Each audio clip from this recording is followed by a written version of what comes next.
Kakauwi nga lang natin galing trabaho. Grabe ngayong araw na ito, sobrang pagod na pagod tayo. Sa mga hindi nga nakakaalam dyan, ako po ay isang OFW dito sa bansang UAE or United Arab Emirates.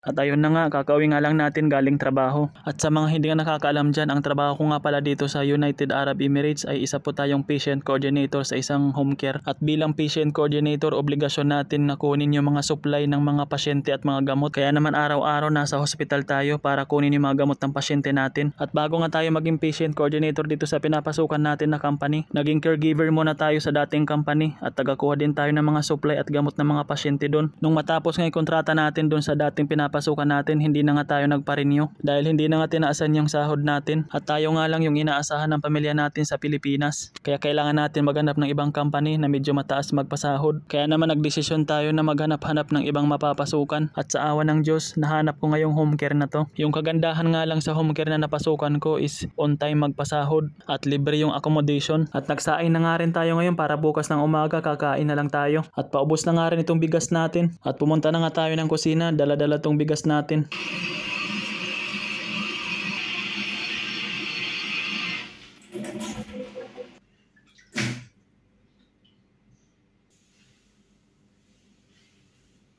Madumi na nga rin pala yung takip ng rice cooker natin kaya hinugasan muna natin.